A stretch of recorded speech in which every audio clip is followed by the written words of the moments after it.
So I've been working with those who faced crisis pregnancy or maybe struggling following an experience of pregnancy loss, whether that be stillbirth or miscarriage or abortion. And so I've been working in that area for over 30 years and I'll share a little bit about that later on. But prior to that, I worked as a social worker until I met and I married my husband, Derek. Now, Derek was a Baptist pastor, so I'm in good territory here today, which was a major challenge in itself, if you imagine somebody marrying somebody that's a pastor, a bit of a challenge.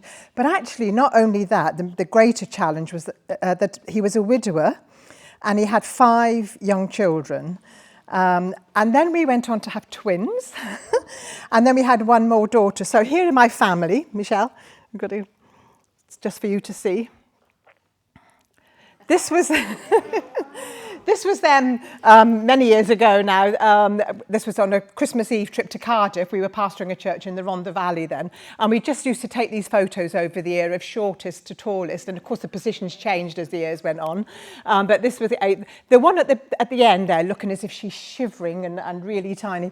She's actually now Director of Pregnancy Centres Network in this country, so I'm very proud of her. But so that you can tell how long ago that was. And then just to let you know that they survived, because they look such a ragtag bunch of children there, I think. The next photo, the next slide.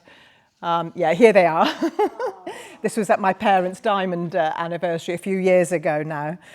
So as you can imagine, life was interesting. And I often say that at that stage in my life, I actually exchanged community social work for residential childcare, because that's what it felt like. It was just a real challenge. We can go on to the next slide, Michelle. So for over 20 years, Derek and I, we led churches together until very sadly, he died very suddenly of a heart attack 15 years ago, totally out of the blue. So at that point, my life, within 2 minutes really, the direction of my life changed. I'm now working as a consultant for Care, and I'm sure that some of you will be familiar with the charity Care. They're based in Westminster, and they're a Christian charity ministry, really, who speaks out on issues that really would concern us all as Christ followers.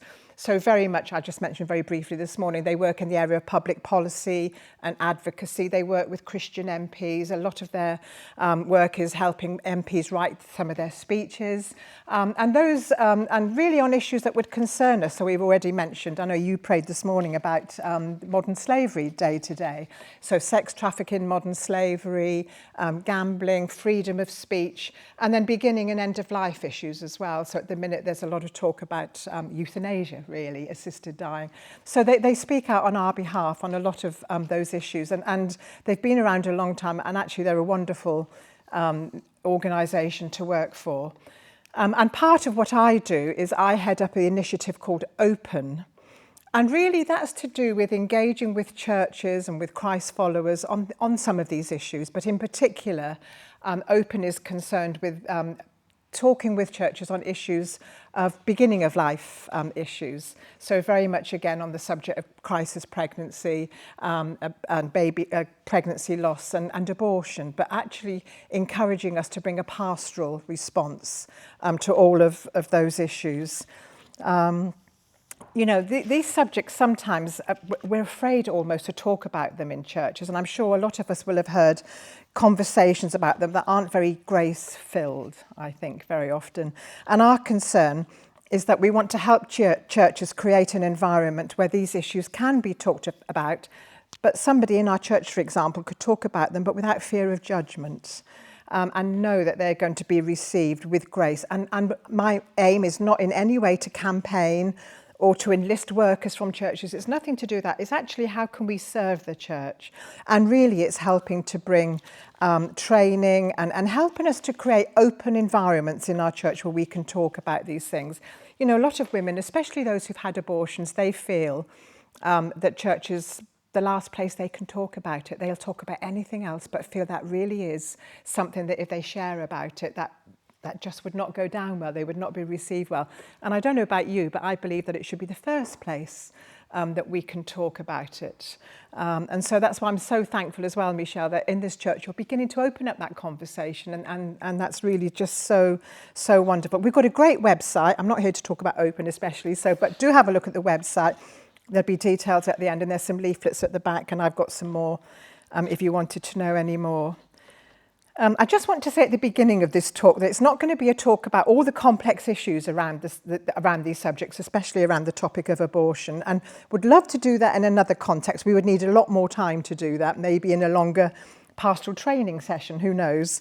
But today I want us to think about how we as Christ followers can create within our churches these environments where we can talk about these things. You know, because within our families, within our circle of friends and acquaintances, this will be an issue. It's not just a topic that's out there, it's a topic that's in here as well. And so how can we create that environment?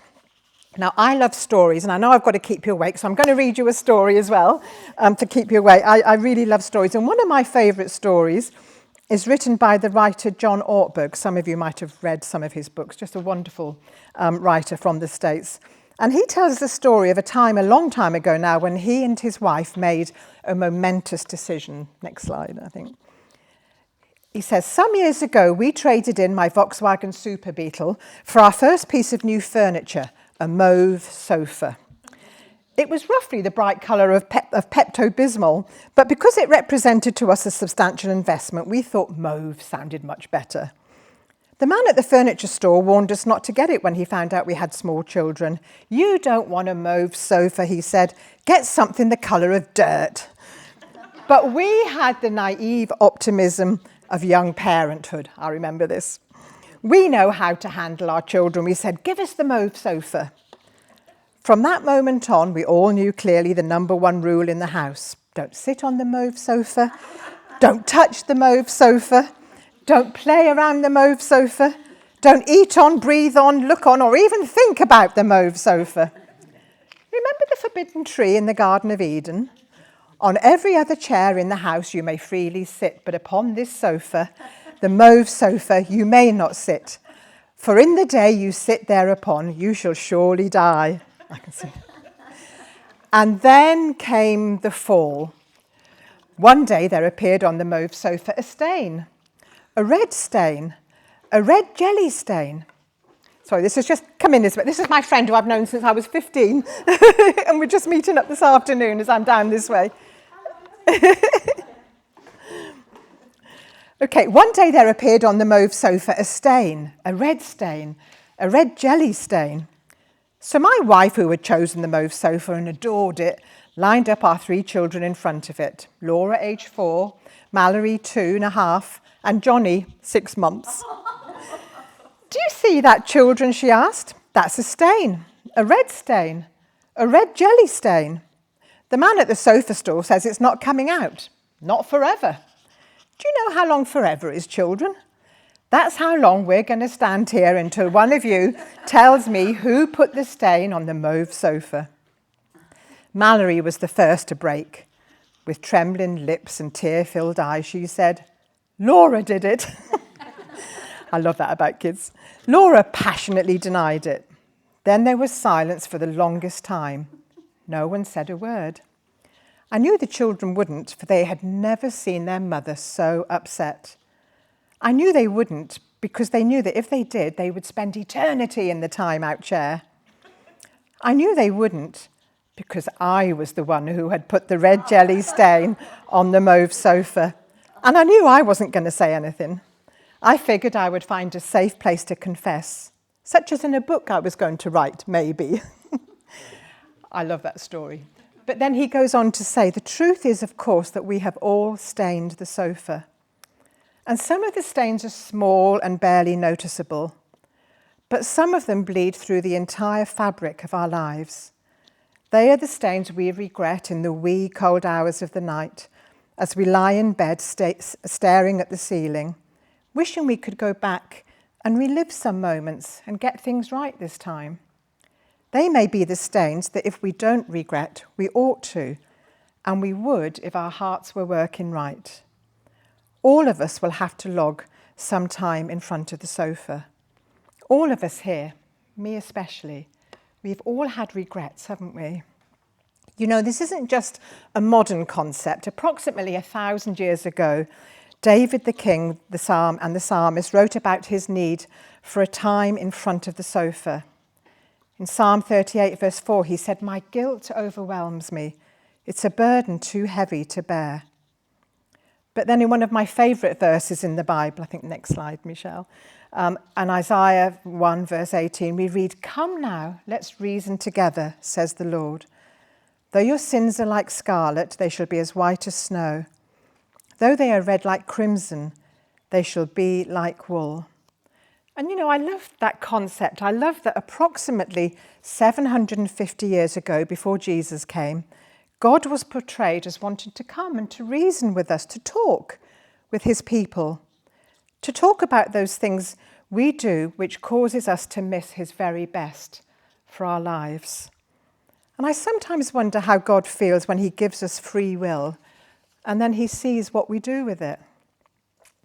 Now, I don't know any of you here today, but I wonder if there are some who come to church maybe carrying a sense of shame.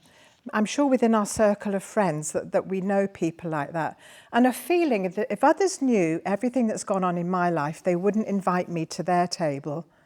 I meet people all the time who feel like this. And especially I meet women who in the most difficult and sometimes the most horrible circumstances have had to make decisions simply because they felt they had no other choice. And without the help of Jesus in their lives, without the wisdom of the Holy Spirit that we sometimes take for granted, I think, actually they've had to make those decisions at the most difficult time of their life.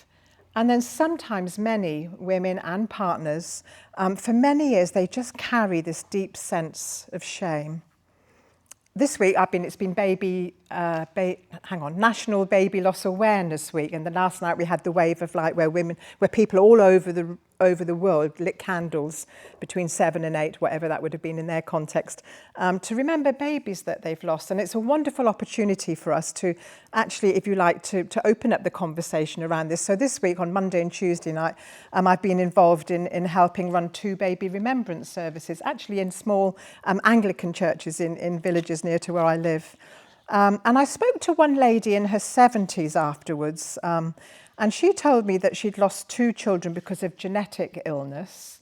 Really such a sad, horrible, tragic situation. And then she became pregnant again, and I think she was in a new relationship by then. But she just said that she simply could not face that happening again. And so she decided to have a termination. Now, she is and was still from a Catholic background, but for all those years, she told me, up until then, she just carried that sense of guilt and of shame ever since. And it was so good for me just to be able to share with her that evening, on Tuesday evening, actually about God's forgiveness. And a little bit like I was saying, how we've all stained the sofa, that we all have regrets, and it's not to take away from the seriousness. She knows how serious that decision was, and she's lived with the effects of it ever since. But actually, God does not want us to walk that road of guilt and shame. Now, in the UK, 1 in 3 women will have had an abortion by the time they're 45. I don't know if you're aware of that statistic. It's huge. It's higher than the rate of miscarriage.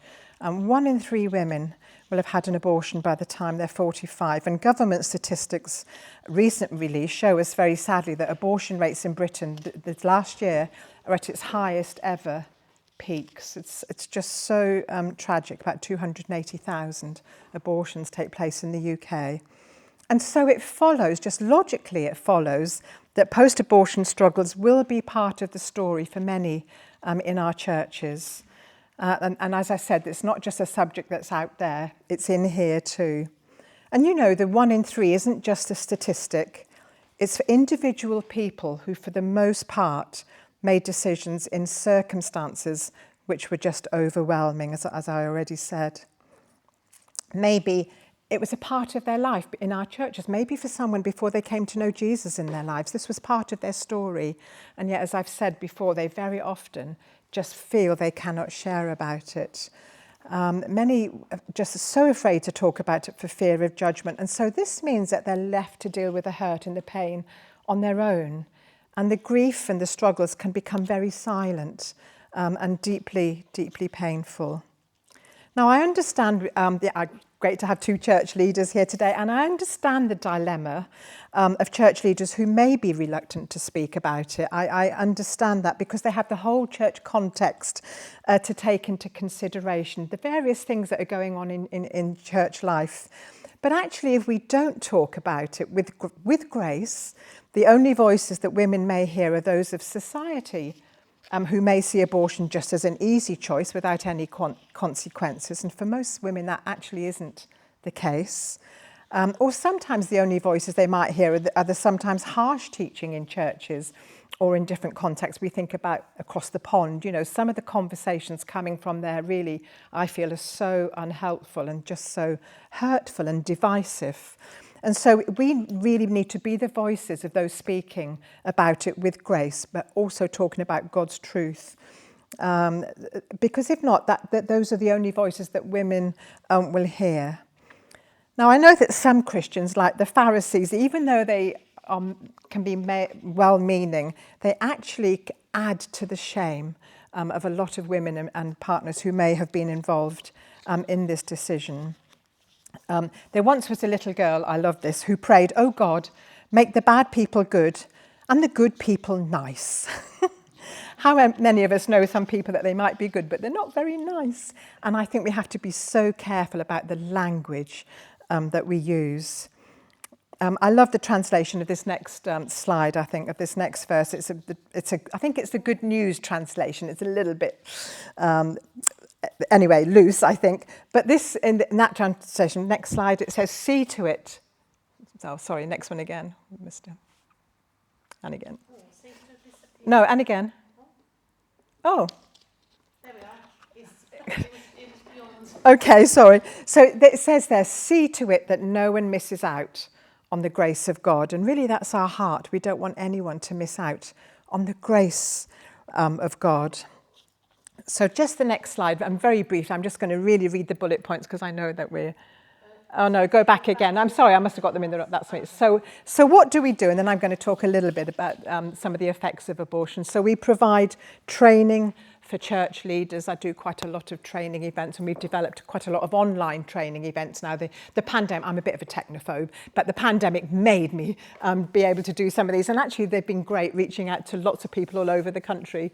We do lectures in theological colleges, seminars at Christian events. We go and speak. Media opportunities, so sometimes radio interviews and articles, etc. We have resources. And then we've developed post-abortion healing retreats, which I'm going to speak a little bit about now.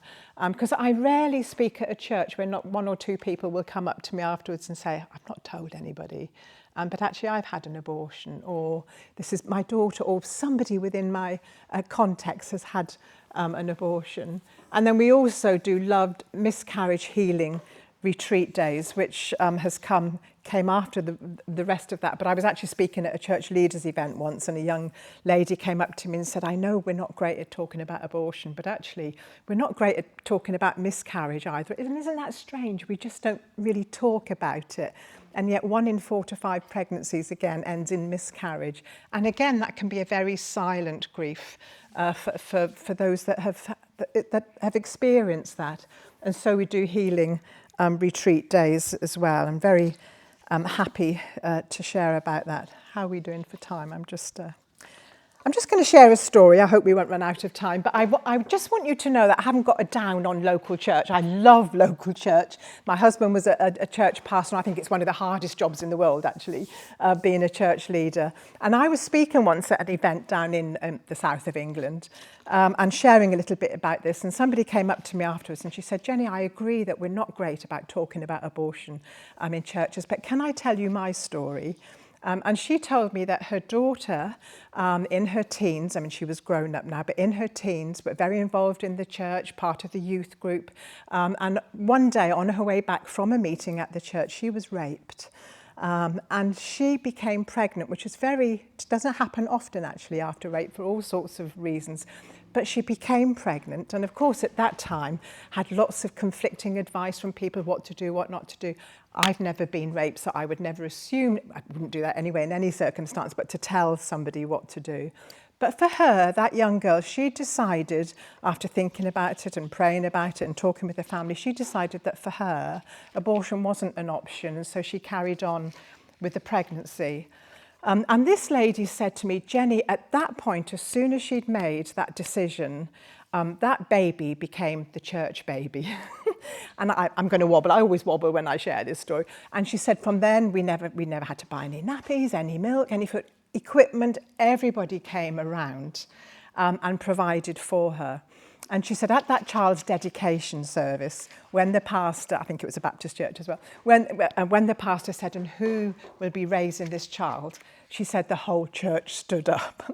And I just love that concept, you know, and really the church with its ethos of compassion and grace is the ideal place, isn't it, for us to be responding to these issues, both in church and out in the community. And that young girl came on, she then, I think she emigrated, and she's now, the baby was a little girl, sorry, so the baby is now in full-time Christian ministry. So, you know, rape is evil, but God can redeem these horrible things in our lives. But that's just a story that local church, we can do it so well. I've got on my notes, only share that story if you've got time, so I hope I had time. So I'm just going to play to you now. I've had the privilege of, over the last sort of 7 or 8 years, of working with a church out in Illinois, a place called Champaign-Urbana, a lovely big multi-ethnic, multicultural, multi-everything kind of Pentecostal church out there. And when I first went out, I was invited to lead some post-abortion support groups for women who've had abortion within the church. And the first group... It's okay. And the first group that we had, there were 3 women that came, and they were all very involved in the ministry of the church. And it was so interesting. As they all came into the room, they said, "What, you're here? You're here?" And it was just, they took this huge, courageous step to come and to work through this post-abortion recovery group. And one of those, she's a good friend of mine now, was Katie, a mother of 3 very lively boys. They're growing up now. But she's just going to share her story just for 3 or 4 minutes there of her experience. Katie just came into the room and she just curled up on that sofa, and that was one take. She just shared her story. And what really struck me was when she shared that was the fact that she said, even though she'd been raised in the church, having been through this sort of post-abortion recovery program, she knew for the first time, really, that God really, really loved her, and he forgave her. You know, with that 1 in 3 woman statistic that I've said, it's no surprise that very often people come and share their stories with me. And because of that, I felt it's all very well going and talking in churches, but we needed to develop something that we could offer to women who may have experienced this and their partners, and perhaps within the church context as well. And so we developed our post-abortion healing retreats. I think there's a slide, Michelle. Where women can come. Mostly it's been women. We don't disqualify men because, of course, men are involved in abortion, but generally it's been women who have come to share on those weekends. I don't know if you can see that a bit far away. That's what we offer, the programme that we work through over the weekend. And I thought if I just quickly go through this, it will give you some idea of the ways in which women are affected by abortion. So we always hold these in really beautiful places, because I think if women have the courage to come and to share their experience, sometimes with not knowing anybody that comes, we really want to spoil them and to make it a really lovely place for them to be, that it's a retreat as well as working through the course. And so we look at some of the ways that abortion generally affects women. And of course, not everybody's the same, but actually as we work through this, they nearly all have all of these emotions and experience in common. And so one of the next slide, the kind of motto for the weekend, if you like, the strapline is that we can't change the past, we don't know the future, but we can change the way that we think. And I think that's a great motto for lots of areas in our lives, lots of issues that we might be working with. We can't change the past, we don't know the future, but we can change the way that we think. And so the first step, if we go back to the diagram, is the women actually seeking help, having that courage to reach out. And then on the first session of the weekend, we take time sharing our stories. And so I used to think, what if women won't talk? actually now the challenge is more getting them not to talk so much. And as women are sharing their stories, they sort of look of, if you like, almost like an epiphany, like, I'm not the only one that felt like this. And the things that they have in common, I love support groups. They're just so, they gain so much support from each other. So they tell their story. The writer Brené Brown, she said, shame dies when stories are told in safe places. And I think that's so true when we talk about them, when we have the courage to come and to share, but in a safe place, that's when shame dies. So then we go from there, we look at coping mechanisms. You can see that we're going down on this here journey. What are the things that we've had to put into place to enable us to carry on with our life following the abortion? What sort of things have we had to do?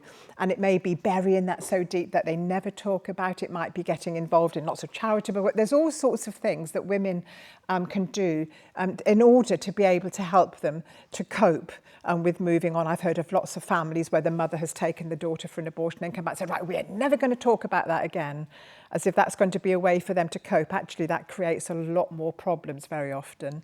But what sort of things have we had to put into place? And then we look at anger and depression.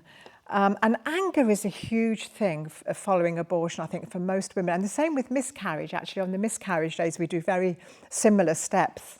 What are they angry? What are they angry with? As they've shared their stories, very often anger with the medical profession, with family, with partners. Who or what might they be angry with?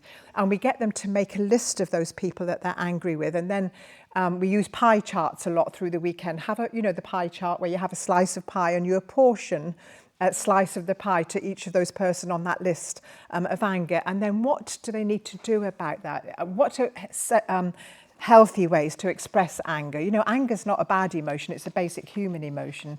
It's how we deal with that. So again, we look at anger, and then we look at guilt and shame. And what is the difference between that? I've already talked about how so many people carry this sense of shame with them afterwards, and guilt. And we look at what is the difference between that. And one of the definitions we use very often is that guilt says I've made a mistake, whereas shame would tell us I am a mistake. And there's such a huge difference with that, and we don't want people to be walking along with this sense of shame. These 2 minutes that I'm using, they're all 2.5-hour sessions. I'm just really zooming through here, okay? And then we go on, we have Saturday afternoon free, we're at Saturday by now. And then in the evening, lovely way to spend Saturday evening, we actually look at grief. And actually, what is grief?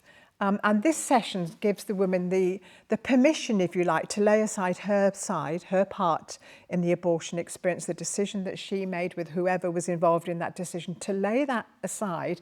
And a little bit, as Katie said, actually then to think, it's okay to grieve my baby.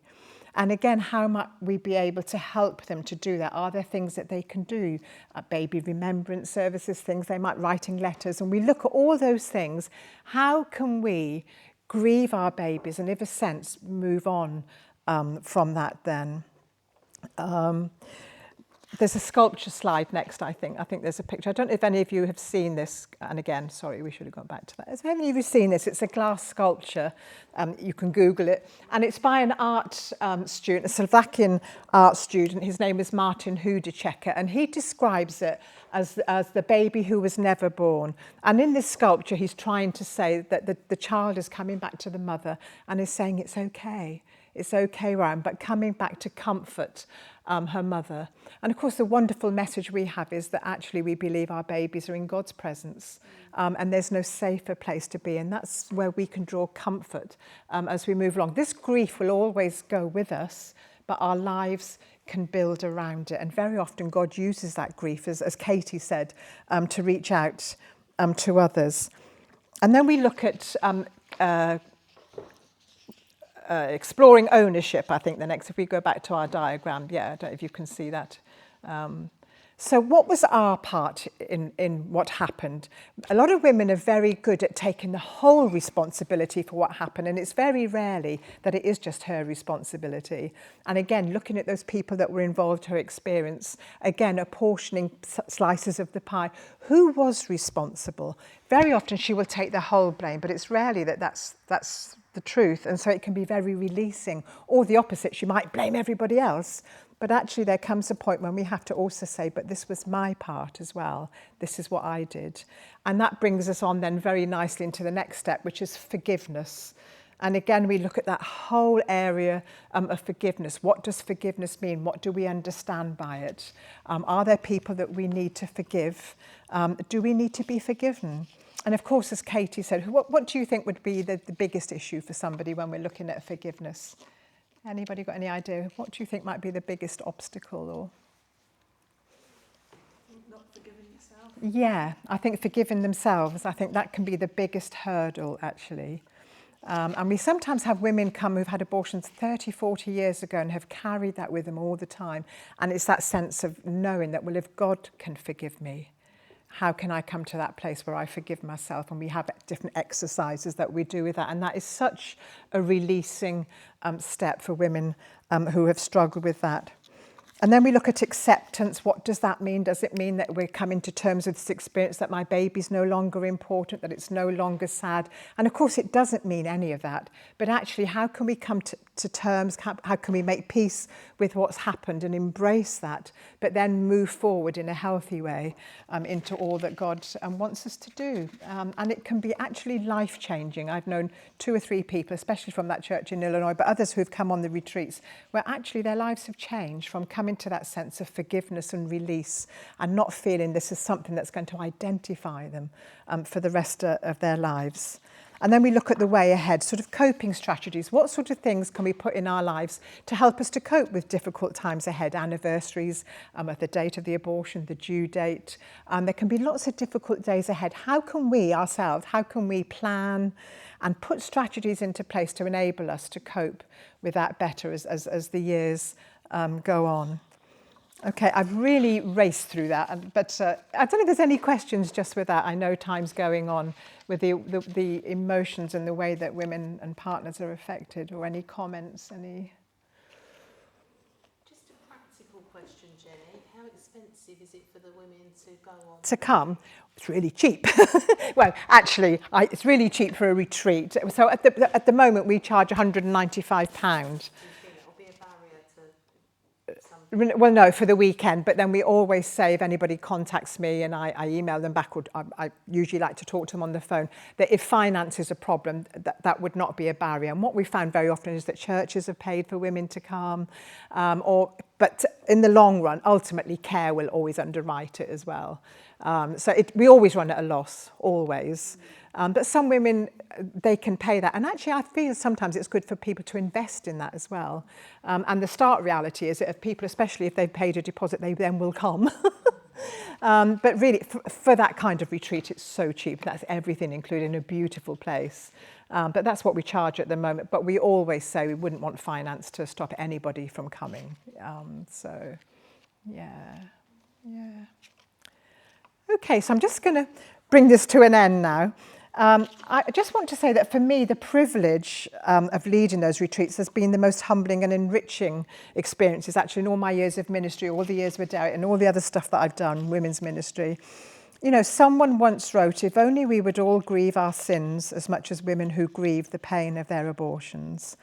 I think that's so true, and I have learnt so much on these weekends and how God comes and he just works and brings his healing. But the actual humility and just the courage of women who come to seek help, you know, I think that is so true.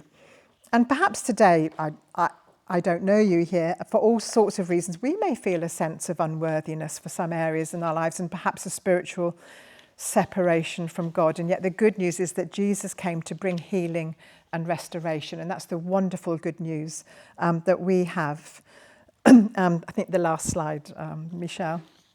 There's a wonderful old hymn we used to sing when I was small. I'm so old. But I don't know if any of you know it. It was, "Grace 'tis a charming sound, harmonious to the ear. Heaven with the echo shall resound, and all the earth will hear." I know Isabel will know that song. And that's just a wonderful hymn. And I don't know if you know, the writer Jeff Lucas is actually a friend of our family's, the writer and speaker. He mentions this book, this hymn, in a book which he called Creating a Prodigal Friendly Church. And in this book, Jeff goes on to say, God has always created beautiful music through broken people. How desperately the world needs to hear the charming sound that is grace. There's no shortage of harsh music on this planet, but rather a famine of real music. God longs for the tilting melody of his love to be heard, true music to the ear of those who have ears to hear it. I think that's so true. And, you know, through my own experiences of grief in my life, and there have been a few, I came into this whole area of work I had 3 miscarriages before I had my twins, and that was my first real experience of grief. And then, of course, with losing my husband so suddenly. But, you know, I've come to learn that God reaches broken people through broken people. I think that's so true. And we live in a broken world. And we know that really right now, don't we? You know, the world's in such a mess. Maybe this afternoon we feel a little broken. The wonderful writer Henry Nouwen, he said, it's better to be heartbroken than heartless. The heartless don't know what it is to fall, so they don't know what it is to rise again. I just love that. And ours is a ministry of grace within bringing God's truth within his boundaries, but also within that whole context of grace. One other lady who was in that very first group we did in the States in Illinois, she came with fear and trembling at the end of the service, at that same service that Katie mentioned there when they had a little DVD of me saying what I was going to be doing. And she came up to me with actually tears streaming down her face, and she was quite well known in that church. And she just said, Jenny, I really need to do that group, but I'm telling you now, I can't do it in a group. Can we do it one-to-one? And I just said to her, well, we could, but actually, if you would just trust me, the group is so good, you will get support from that. And also, I'll be going back to England in 3 months' time, you know. So she came with much courage and came on that group. And I think she cried the whole way through because her pain was so deep. They'd had an abortion 30 years before, and she'd always carried that sense of shame. She knew the Lord, she knew Jesus in her life, but this was just something she'd never dealt with. And one day I went out to see her in the little town outside of the city where we were. And as I drove in, I saw there was a big banner at the side of the road, and it said on it, "Abortion stops a beating heart." And as I drove through, I suspect that was put there by well-meaning Christians. But as we drove by that, I thought, oh my word, how has she dealt with that? They must have just put that up. She's never mentioned it to me, having to drive in and out. She knew full well what she had done. And so I rang her, and she said, oh, Jenny, that's been up there for years. I've just had not to look at it every time I've driven in and out, and actually just to harden my heart, if you like. And then she emailed me a little bit later, and she said, Jenny, I've been thinking again about that banner. And she said, yes, I know abortion stops a beating heart. She knew that only too well. She said, but here's my question. Who will care for the hearts that remain beating but broken?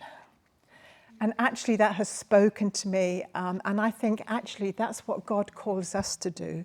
God calls us as his church. We heard this morning from Michelle, he calls us to be salt and light, but he calls us to bring God's truth, but within the compassion and the grace of God. We want to reach people through grace-filled ways. And we are God's gift to a hurt and a lost world. And our aim is that we want to bring them to the Heavenly Father who loves them. Yeah. Thank you. Don't know if there's anything else they'd like to ask? I can only speak for myself, but I think maybe many of us are just so incredibly awed at the work that you're doing, actually. And that you're sharing that with us as opportunities for people we might minister to. It's incredible. Thank you. Thank you. No, thank you for, yeah. We need to have these voices, I think, that are refreshingly compassionate, because what I always think is there's lots of shouting going on in the media, isn't there? Yeah, there is. Particularly in America, but even here, and it's about rights and it's about accusations, isn't it? Yeah. And to speak with compassion and with mercy is so needed. Yeah, absolutely. And I think we walk that tension all the time of actually we know what we heard this morning. We know what God says in his word. So we're not denying the truth of that. But we always say we walk that, if you like, that fine line between God's truth and his grace and compassion and boundaries. And God put I'm sorry, I'm going into another lecture session, but, you know, God's put those boundaries into our lives for our well-being. You know, the 10 Commandments, if only we all followed the 10 Commandments, this would be a much better place, wouldn't it? You know, so those boundaries are there and we cross those boundaries, but actually we still speak about the truth of those boundaries, but within that circle of God's grace, you know, and that, the mauve sofa, you know. Okay. Do you sort of advertise the work of care in public places as well? I mean, it's always, they've got a great communications team now, so there's always on Facebook, and very often James Mildred, who's the Chief Comms Officer for Care, would be doing TV interviews and newspaper articles. But very much they have a presence on Facebook, Twitter not so much, I don't think, Instagram, I don't do Instagram, I do Facebook, but so, yeah, so they do advertise those, yeah. But I was wondering if there were leaflets in surgeries and hospitals and Yeah, maternity units. yeah. So what I have omitted to say, which is terrible considering how my daughter is now director of this organisation, there is this network called Pregnancy Centres Network, which is an affiliation of there are about 70 now in the UK, Christian pregnancy crisis centres, where women can go if they become pregnant and they don't know what to do about that, they need pregnancy choices counselling, they can go and just be given the space and time to talk it through, because very often that's what women don't get, just to look at all the different perspectives, not to be told what to do, it's their decision, but given good counselling, and then also post-abortion counselling and miscarriage counselling. So they advertise locally, I know, with Google. So, yeah. I'm nearest one is Chelmsford, and I'm trying to find out about volunteering there myself, but I know that advertising, could it be a bit tricky though, sort of getting the advertising out there? What? Do you think for the pregnancy centres that's quite challenging, getting the advertising? Well, I think they do, and I know a lot of the centres do work with their GP surgery and have leaflets and things, you know, that, yeah, and advertise and on, Google and things, you know. There's been this sort of bad press, hasn't there? That's the thing. Like, if you look up pregnancy centres as a web search, you'll come up with all these scare stories and all these where the Guardian's investigated and found that these pregnancy centres gave misleading information, and so they've had quite a bad press, and so I wonder if then when they go to advertise, whether there's... I think that the aim of Pregnancy Centres Network, I know, is, I forget the exact strapline now, but it's ensuring best practice. Yes. And so they've worked very hard at, and genuinely, of being known as the counselling they give is non-directive. So if, for example, if you went into, I've been in a few, most pregnancy crisis centres in the States, the minute you walk through the door, you would know what they want you to do, you know, with posters. And there's nothing like that in these centres. And so they're there to give objective counselling, but actually to give all the information, which very often women won't hear anywhere else. It's as if there's no choice. And of course they do have choices, and they have that. They can take control and they can make good choices. But so they do. So local centres advertise in GP surgery, depending on their relationship with the surgery. Yeah, care itself is not involved with the local centres. That they're more of a kind of advocacy work, you know. And yeah, does that answer the question? Yeah, it's getting the message out there. I know. Yeah. And in places where women of a certain age will be sitting in a GP's waiting room. Yeah. Lots of leaflets around. And Yeah. can just catch your eye. Yeah. If you're in, had previous miscarriages, because they're notoriously bad. Yeah. Understanding that if somebody has a miscarriage at, say, even 5 or 6 weeks. Yeah. What a huge thing it is. It is. For that woman. Yeah. Yeah. Huge. I know. I do whole seminars on it. Maybe at another time on miscarriage. It is really huge, and the grief can be so difficult for other people to understand, you know. But and so the day we do miscarriage healing days, so a similar thing to what we do at the weekend, but a lot briefer. And they're just such wonderful times for women just to come and share. So within this area, I mean, so what we do now really with the stuff of Open, not the pregnancy centres, within this area, if you felt that there would be enough, that there will be, but enough women in this area that might be interested in coming like on a miscarriage healing retreat day, then I would love to come and facilitate that and to advise and to actually run the day. But I feel now that churches or communities need to, if you like, identify the women, you know, and we would come and run one, and they'd always great days, you know, maybe churches together. I don't know, it might be something that you might like to think about, but so you know as well. And the same with the post-abortion healing retreats. If there were enough, they're only very small groups. We would only have 6 at the most on the weekends, the post-abortion weekend, and 8 at the most on the day. But they are so worth doing, you know, just amazing. Yeah. But keep in touch with me if you have any ideas. Please, you know, let me know that. Yeah.